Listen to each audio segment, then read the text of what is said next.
మధ్య టిఫిన్ చేసావు నీకు కూడా ఆకలి అయిపోయింటో తిను బాగా నువ్వు చేస్తే బాగా పడుకుంటాయి బ్రహ్మాండంగా ఉంటుంది.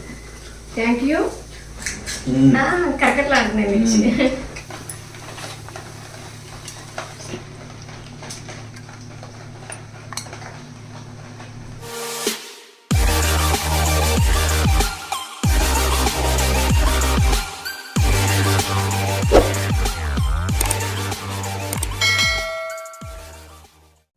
హాయ్ అండి, అందరికీ నమస్కారం. వెల్కమ్ బ్యాక్ టు కాన్స్టెంట్ వంటలు. నేను మీ శిరీష. ఈరోజు మన వీడియోలో ఒక చక్కని హెల్తీ బ్రేక్ఫాస్ట్ చేస్తున్నాను అనమాట. అదేంటంటే రాగులతోటి దోశలు వేస్తున్నానండి. రాగి పిండితో కాదు, రాగులు నానబెట్టి చక్కగా గ్రైండ్ చేసి దోశలు వేస్తున్నాను అనమాట. ఇది ఇలా చేసుకోవడం వల్ల మంచి టేస్ట్ అనేది ఉంటుంది. ఇందులోకి ఒక స్పెషల్ చట్నీ, టమాటో ఉల్లిపాయలు వేసి మంచి చక్కని చట్నీ చేస్తున్నాను అనమాట. ఈ చట్నీ అయితే మేము ఇంట్లో రెగ్యులర్గా చేసుకుంటాం, చాలా టేస్ట్గా ఉంటుంది. మీకు కూడా ఒకసారి చూపిందామనేసి ఈ రెసిపీ చేస్తున్నానండి. నేను నైట్ డిన్నర్ మానేసి ఈ దోశలు కూడా వేసుకుని తినొచ్చు, అంత అద్భుతమైన హెల్దీ రెసిపీ అనమాట. ఓకేనండి, చేసుకోవడం చాలా ఈజీగా ఉంటుంది, రుచి మాత్రం అద్భుతంగా ఉంటుంది. ఈరోజు మార్నింగ్ మనం బ్రేక్ఫాస్ట్ చేసుకోవాలి అంటే నిన్న ప్రిపేర్ చేసుకోవాలండి. అది ఏ విధంగా చేశాను అనేది కూడా ఇప్పుడు నేను చూపిస్తాను మీకు. ఓకేనండి, చూసిన తర్వాత ఫస్ట్ అయితే చట్నీ ప్రిపేర్ చేసుకుందాము. చట్నీ చేసిన తర్వాత చక్కని రుచికరమైన దోశలు వేసుకుందాం. రండి మరి బ్రేక్ఫాస్ట్ చేసేద్దాం. రాగి దోశలు వేసుకోవడం కోసం ఒక గ్లాసు మినపప్పు తీసుకున్నానండి. ఇలా గుండు తీసుకోవాలన్నమాట. ఇదైతే చాలా బాగుంటుంది, పప్పు కంటే ఇలా గుండు తీసుకుంటేనే బాగుంటుంది అనమాట. ఒక పాత్రలో వేసేసానండి. అలాగే ఇదిగో రాగులండి, అది చోళ్ళు అని కూడా అంటారు. ఈ రాగుల్ని 2 గ్లాసులు తీసుకోవాలన్నమాట. ఒక గ్లాసు మినపప్పుకి 2 గ్లాసులు చోళ్ళు తీసుకోవాలి. అప్పుడే మనకి టేస్ట్ అనేది మంచి బాగా వస్తుంది అనమాట. ఈ 2 పాత్రలోని వేసేసుకున్న తర్వాత ఒక 2 స్పూన్ల వరకు పచ్చిశనగపప్పు, 1 స్పూను మెంతులు వేసి ఇవి 2 కూడా శుభ్రంగా కడిగేయాలండి 2-3 సార్లు. ఈ రాగులు అయితే 2-3 సార్లు శుభ్రంగా కడగాలి, ఎందుకంటే చిన్న చిన్న రాళ్ళు కూడా ఉంటాయండి. అందు గురించి చాలా జాగ్రత్తగా ఫస్ట్ శుభ్రం చేసుకుని అప్పుడు నీళ్లు పోసి నానబెట్టాలన్నమాట. 2-3 సార్లు కడిగేసి ఫస్టే కడిగేసుకున్నాం అనుకోండి, నానబెట్టిన తర్వాత బాగా నానిన తర్వాత కడుక్కోవాల్సిన అవసరం ఉండదు. ఇంకా ఆ నీళ్ళు పంపేసి మనం మిక్సీ పెట్టేసుకోవచ్చు అనమాట. నేను రుబ్బురోట్లు అయితే వేసి రుబ్బట్లేదండి, మిక్సీ పెట్టేస్తున్నాను. ఎందుకంటే రాగులు కొంచెం గట్టిగా ఉంటాయి కాబట్టి మనకు మిక్సీలో అయితే తొందరగా నలుగుతాయి అన్నమాట. ఇవి శుభ్రంగా కడిగేసిన తర్వాత ఫుల్గా నీళ్లు పోసి మూత పెట్టేసి ఇంచుమించు ఒక 5-6 గంటల వరకు నానబెట్టాలి. అలా నానబెడితేనే ఈ రాగులు మెత్తగా మంచిగా నానతాయి అన్నమాట. ఓకేనండి, పచ్చిశనగపప్పు మెంతులు వేసుకోవడం వల్ల హెల్త్కి చాలా మంచిది. అలాగే దోశలు కూడా చాలా టేస్ట్గా ఉంటాయి. ఇదిగోండి, మూత పెట్టేసి పక్కన పెట్టేస్తున్నానండి. ఇప్పుడు ఒక 5 గంటలు అయిందండి. 5 గంటల తర్వాత మూత తీసి చూసేసరికి చూసారా చక్కగా నానిపోయింది పప్పు. పైన నుగురులా వచ్చింది చూసారా, ఇలా వస్తుంది అనమాట బాగా నానిన తర్వాత. 2 కూడా బాగా నానియండి. నేను 2 ఈక్వల్గా ఎందుకు నానబెట్టానంటే రాగులు ఒక 5 గంటలకి సరిపోతుంది అనమాట నానడానికి. నేను ఇదివరకు ట్రై చేశాను, అందు గురించి ఇప్పుడు మీకు అలా చూపిస్తున్నాను అనమాట. ఫస్ట్ అయితే ఈ మినపప్పు ఇలాగ కొంచెం గట్టిగా మెత్తగా రుబ్బుకోవాలి. ఆ తర్వాత మనం రాగులు రుబ్బాలన్నమాట. ఇదంతా ఒక బౌల్లోకి తీసేస్తున్నానండి. ఇలా తీసేసిన తర్వాత ఇప్పుడు మళ్ళీ అదే మిక్సీలో రాగులు 2 వాయిల కింద రుబ్బేస్తున్నానండి. బాగా మెత్తగా రుబ్బాలి దోశలకి. ఏమాత్రం కొంచెం బరకగా ఉన్నా కూడా దోశలు మంచిగా రావు అనమాట, నైస్గా రావు. అందు గురించి బాగా మెత్తగా రుబ్బాలి. ఇలా రుబ్బేసిన తర్వాత ఈ మినప్పిండిలో వేసేసుకోవాలి. అదేవిధంగా ఇంకొక వాయి కూడా రుబ్బేస్తున్నానండి. అది కూడా రుబ్బేసి ఇందులో వేసేస్తున్నాను.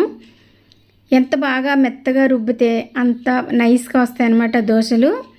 ఇలాగ వేసేసిన తర్వాత ఇదంతా బాగా కలిపేయాలన్నమాట. ఇలా కలిపేసిన తర్వాత మూత పెట్టేసి ఒక ఫుల్ నైట్ అంతా ఇలా ఉంచేసామనుకోండి, చక్కగా తెల్లవారేటప్పటికి బాగా పులుస్తుంది అనమాట. దోశలకి బాగా పులిస్తేనే టేస్ట్ అనేది బాగా వస్తాయి. మామూలు మనం బియ్యంతో చేసుకుంటాం చూడండి దోశలు, సేమ్ అదే విధంగా ఈ రాగులు కూడా వేసి చేసుకోవచ్చు. చాలామంది రాగి పిండి వేసి చేస్తారు. పిండి కంటే కూడా రాగులు ఇలా నానబెట్టేసి చేసుకోవడం వల్ల టేస్ట్ అనేది మీకు డిఫరెంట్గా తెలుస్తుంది అనమాట. ఇదిగోండి, తెల్లవారి ఇలాగ మూత చూసేసరికి చక్కగా పులిసిందండి. ఇలా పై వరకు వస్తుంది అనమాట. చూసారు ఎంత బాగా పులిసిందో. ఇప్పుడు ఇందులో కొంచెం సాల్ట్ వేసి, అంటే సరిపడినంత సాల్ట్ వేసి కొంచెం వాటర్ పోసి ఒకసారి బాగా కలిపేసి పక్కన పెట్టేసుకోవాలి. ఇలా పక్కన పెట్టేసుకున్న తర్వాత ఇప్పుడు మనం ఫస్ట్ చట్నీ ప్రిపేర్ చేసుకుందామండి. ఇదిగోండి చట్నీకి కావాల్సిన పదార్థాలు అనమాట. 2 టమాటోలు తీసుకున్నానండి, ఇదిగో 2 ఉల్లిపాయలు, ఇదిగో 3 పచ్చిమిరపకాయలు, అలాగే ఇందులో సగం పచ్చిమిరపకాయలు సగం ఎండుమిరపకాయలు వేసుకుంటే టేస్ట్ బాగుంటుంది అనమాట. అందుకని 4 ఎండుమిరపకాయలు కూడా తీసుకున్నాను. ఇదిగో కొంచెం కొత్తిమీర. ఇప్పుడు ఇవన్నీ కట్ చేసుకుని రెడీ పెట్టుకుందాం.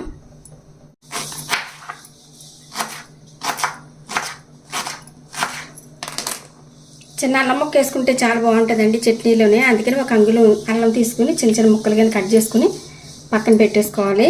అలాగే ఇప్పుడు ఉల్లిపాయలు కూడా కొంచెం పెద్దగా కట్ చేసుకుని పక్కన పెట్టేసుకోవాలి.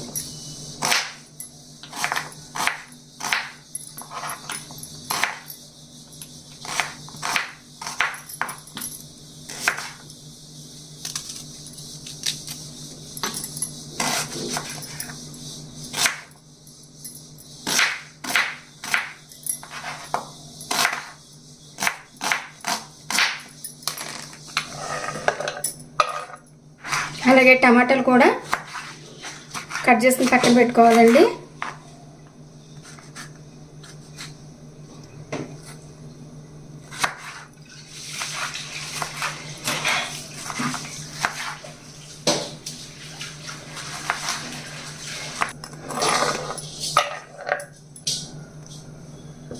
అలాగే 3 పచ్చిమిరపకాయలు,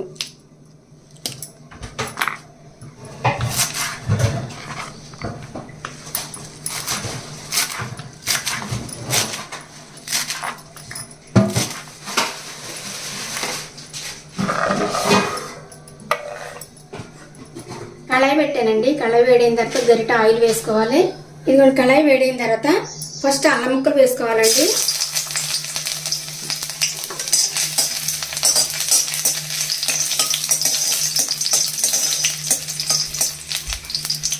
అల్లం కొంచెం వేగిన తర్వాత ఇదిగోండి ఉల్లిపాయ ముక్కలు, పచ్చిమిరపకాయలు వేసేసి వేగించాలి.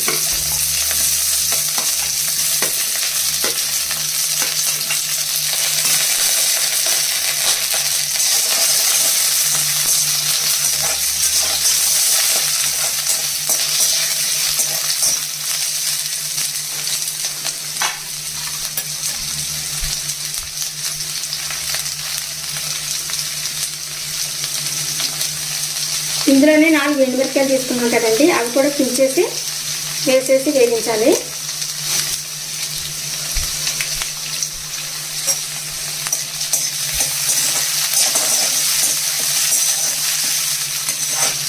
ఇంకా మీకు కారం సరిపోదు అని అనుకుంటే కనుక ఇంకో 2 ఎండుమిరపకాయలు కూడా వేసుకోవచ్చు.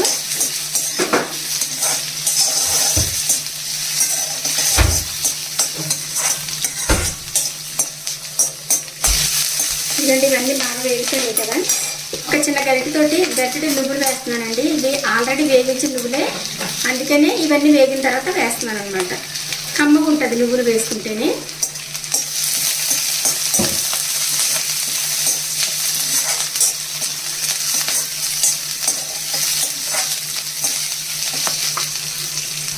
ఇప్పుడు టమాటా ముక్కలు కూడా వేసేస్తున్నాను.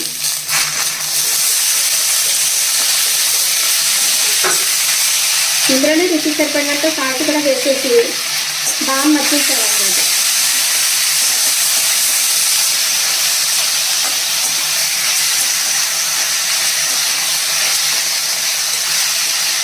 కొంచెం అంతా చిత్తుపొడి వేసుకుంటే బాగుంటుందండి. నేను ఎక్కువ వేయట్లేదు, టమాటా ఉంది కాబట్టి. అలాగే కొత్తిమీర కూడా వేసేసుకోవాలి.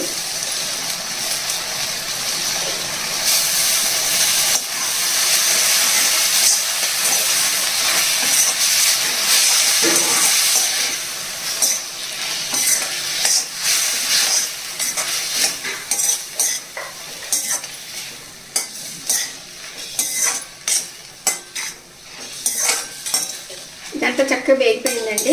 ఇప్పుడు ఇది పక్కన పెట్టేసుకుని బాగా చల్లారిన తర్వాత అప్పుడు మనం మిక్సీ పట్టేసుకుని చట్నీ చేసేసుకుందాం. చట్నీ చేసుకున్న మిశ్రమం అంతా చల్లగా అయిపోయింది. చల్లారిన తర్వాత మిక్సీలో వేసేసుకుని మెత్తగా మిక్సీ పెట్టేసుకుందామండి. ఇది మంచి సువాసన వస్తుందండి. ఇందులో నువ్వులు కొత్తిమీర ఇవన్నీ ఉన్నాయి కదా, మంచి వాసన వస్తుంది అనమాట. చాలా బాగుంటుంది టేస్టీగా. ఇందులో 1/2 టీ స్పూన్ జీలకర్ర, ఇదిగోండి 2-3 వెల్లుల్లి రెమ్మలు కూడా వేసేసి మెత్తగా మిక్సీ పట్టేయాలన్నమాట. భలే ఉంది కలర్ అయితే, మంచి సువాసన వస్తుందండి. ఇప్పుడు ఈ చట్నీ ఇంత మెత్తగా నలిగిన తర్వాత తిరగమాత వేసుకున్నా పర్వాలేదు, ఇలా డైరెక్ట్గా తినేసినా కూడా పర్వాలేదండి. నేనైతే వేస్తున్నాను ఈరోజు, ఎందుకంటే స్పెషల్ చట్నీ కాబట్టి మనం కొంచెం స్పెషల్గానే చేసుకోవాలి. ఇందులో కొంచెం నీళ్ళు వేసేసి తిప్పేసి పోసేసుకోవచ్చు.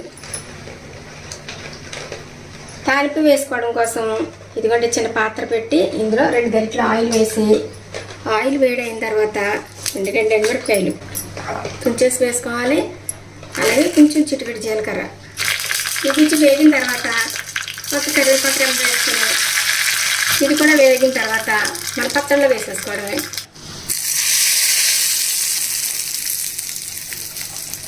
నోరు ఊరించే ఉల్లిపాయ టమాటా పచ్చడి రెడీ అయిపోయిందండి. పక్కన పెట్టేసుకుని దోశలు వేసుకుందాం.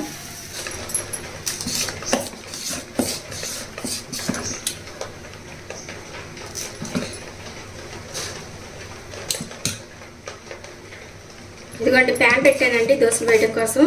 ప్యాన్ వేడైన తర్వాత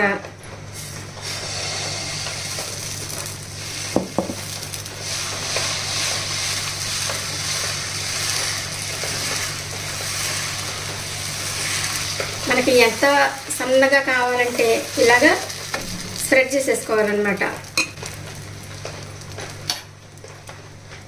చుట్టూ కొంచెం లైట్గా ఆయిల్ వేసుకోవాలండి. దోశలకి ఆయిల్ లేకపోతే బాగోదు. మీడియం ఫ్లేమ్ మీద నిదానంగా కాల్చాలండి దోశ ఎప్పుడు కూడాను.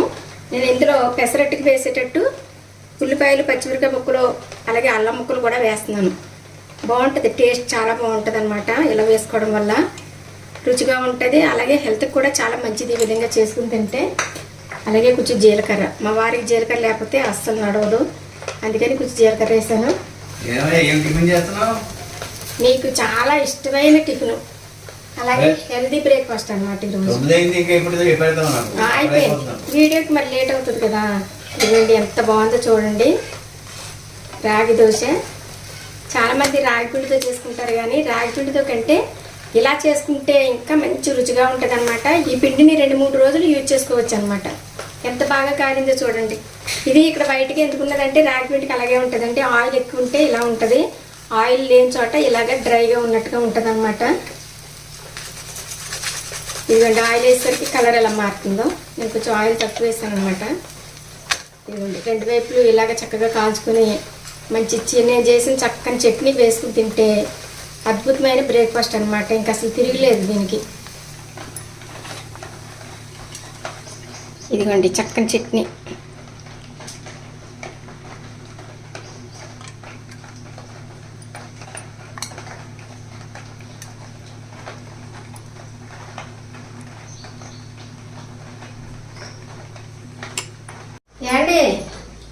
వస్తున్నా బ్రేక్ఫాస్ట్ రెడీ. రెడీయా? రెడీ.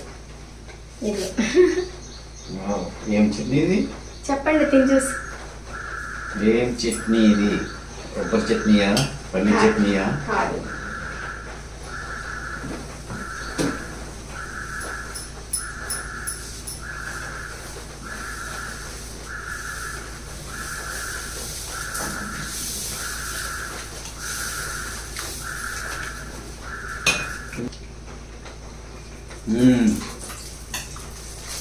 పుల్లగా కమ్మగా మంచిగా టమాటా వాసనతో ఉంది. బాగుంది. కారంగా ఉందా? కొంచెం కారంగానే ఉంది, పుల్లగానే ఉంది, కమ్మగా కూడా. మంచి టిఫిన్ చేసావు ఇవాళ. రాగి దోశలు మంచి టిఫిన్ చేసావు. నీకు కూడా ఆకలి అయిపోయి ఉంటుంది, తిను. బాగుందా? నువ్వు చేస్తే బాగా పడుకుంటాయి, బ్రహ్మాండంగా ఉంటుంది. Thank you. అందుకని నేను కూడా బ్రహ్మాండంగా ఉన్నాను. బాగుంది, చాలా బాగుందండి. మీరు కూడా ట్రై చేయండి ఒకసారి. వేడిగా తింటే. రాగి దోశలు మాక్సిమం చాలా మంది ప్లెయిన్ గానే వేసుకుంటారు. అలాగే తీసుకోవాలి. ఉల్లిపాయలు పచ్చిమిరపకాయలు కూడా వేసుకుంటే బాగుంది. ఇంకా రుచిగా ఉంటుంది కదండి. ఉల్లిపాయలు పచ్చిమిరపకాయలు వేసుకుని చక్కగా కారంగా ఉండాలి. ప్రొద్దుటే నోటికి చాలా బాగుంటుంది. డిఫరెంట్గా ఉంది. నేను ప్లేన్ వేసాను ఇప్పుడు. ఇంతే. ఇంకా ఒకటేమో ఆనియన్ తోటి తింటారు, ఒకటేమో ప్లేన్ తింటారు. అంతే రెండే దోశలు. ఏ దోశలు వేసినా పెసరట్లైనా ఇవైనా ఏదైనా అంతే అనమాట. బాగుంది, చాలా బాగుంది. బాగుందా? Thank you. అంతేనండి. చట్నీ అయితే అదిరిపోయింది. దీంట్లో పల్లి లేదు, పప్పు లేదు, ఏమీ లేదు. ఓన్లీ టమాటా వేసావా? నువ్వులు, ఉల్లిపాయ, టమాటా చట్నీ అండి అది. బాగుంది చక్కగా. బాగుంది కదా?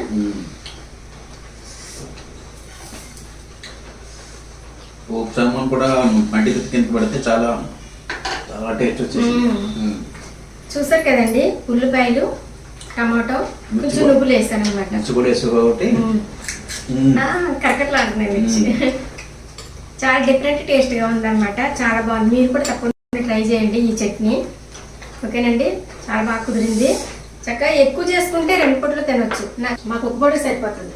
చూసారా దోశ ఎలా వచ్చేస్తుందో పైకి. మనం గట్టి పెట్టుకోకుండానే వచ్చేస్తుంది. ఇదిగోండి.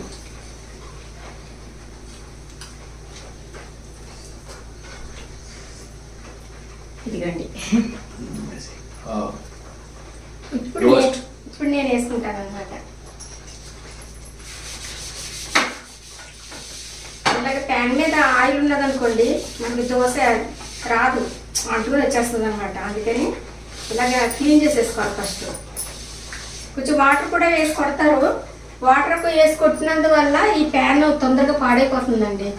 అందు గురించి నేను ఏం చేస్తానంటే ఒక టిష్యూ పేపర్ కానీ క్లాత్ కానీ కాటన్ క్లాత్ కానీ పెట్టి తుడిచేసామనుకోండి, ఆయిల్ ఏమీ ఉండదు. నీట్గా వస్తాయి అన్నమాట దోశలు. మిరపకాయలు కూడా అయిపోయి కదా, చాలా బాగున్నాయి. బాగున్నాయా మిరపకాయలు? ఎస్, రక్నేష్.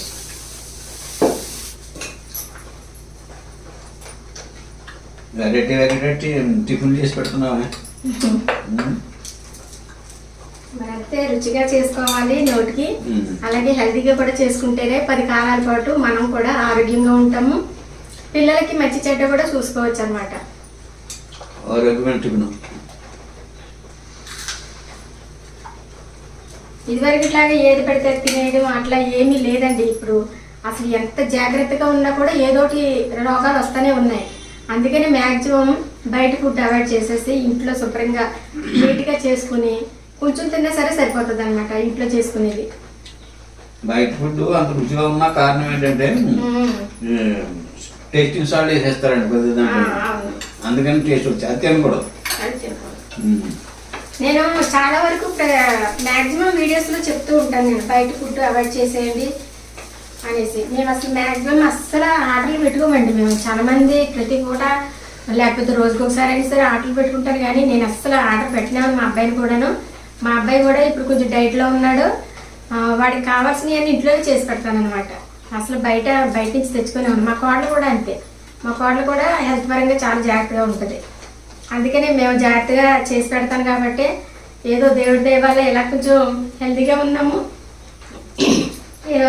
బిజినెస్ పనులు అవి చేసుకోగలుగుతున్నాం ఈ ఏజ్ లో కూడా. మంచిగా వండి పెడుతున్నాం కాబట్టి నేను కూడా ఆరోగ్యంగా ఉన్నానండి. ఇంట్లో ఆరోగ్యం, ఇంటిల్పాది ఆరోగ్యం ఇంటి ఇల్లా చేతిలోనే ఉందంట.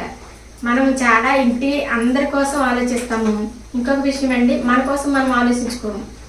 మన కోసం కూడా మనం ఆలోచించుకోవాలి. ఈవేళ 2 వీడియోలు అయినాయండి నాకు. ఆ వీడియోస్ హడావిడి మీద ఈ పనుల హడావిడిలో ట్యాబ్లెట్ వేసుకోవడమే మర్చిపోయాను. అట్లా ఉంటుంది అనమాట. మన లేడీస్ మన జాగ్రత్త మనం తీసుకోవాలి. ఇది అబ్బా చాలా బాగుందండి. వెళ్ళి కూర్చుందేనండి. అది అంటే టిఫిన్ తిన్న తర్వాత చేస్తాంలే, చెప్పక్కర్లేదు కానీ. కాఫీ. ఓకేనండి, ఈ చట్నీ అయితే స్పెషల్గా చాలా బాగుంది. మరి ఇంతకుముందు ఎవరైనా చేస్తారో లేదో నాకు తెలియదు. ఇప్పుడైతే నేనైతే చాలా బాగా కుదిరిందండి. ఇంతకుముందు నేను 2-3 సార్లు చేశాను. మీరు కూడా చేసుకుంటారేమో అని వీడియో చేశాను నేను. తప్పకుండా ట్రై చేయండి. ట్రై చేసి ఎలా వచ్చింది అనేది కామెంట్ రూపంలో తెలియజేయండి. అలాగే రాగి పిండి కూడా నేను రాగి పిండి కూడా ఏ విధంగా చేసుకోవాలో చూపించాను కదండి. సేమ్ అదే విధంగా చేసుకోండి. సేమ్ దోసల పిండి లాగే, అంటే మనం బియ్యం వేసి మినపప్పుతోటి దోసల పిండి చేసుకుంటాం చూడండి. అదే విధంగా ఇవి కూడా రాగులు నానబెట్టేసి, అంటే చోళ్ళు అవి కూడా నానబెట్టేసి మంచిగా మిక్సీ పట్టుకుంటే ఆ రుచి వేరుగా ఉంటుంది అనమాట. రోట్లో వేసుకుని రుబ్బుకుంటే ఇంకా బాగుంటుంది, కానీ నాకంత టైం లేదు, అందుకని నేను మిక్సీ పెట్టేశాను. మిక్సీ పెట్టేసి ఇలా చేసుకోవడం వల్ల కూడా చాలా బాగుంటుంది. మనం పిండి కలుపుకుంటే ఇంకొక రకంగా ఉంటుంది. రాగులు మనం ఇలా నానబెట్టి గ్రైండ్ చేసి వేసుకుంటే ఇంక మంచి రుచిగా ఉంటుంది అనమాట. తప్పకుండా ట్రై చేయండి మర్చిపోకుండా. ఓకేనండి, మరి ఈ రెసిపీ కనుక మీకు నచ్చినట్లయితే లైక్ చేయండి, షేర్ చేయండి, సబ్స్క్రైబ్ చేయండి. అలాగే పక్కనున్న బెల్ కొట్టడం మాత్రం మర్చిపోకండి. Thanks for watching. బాయ్.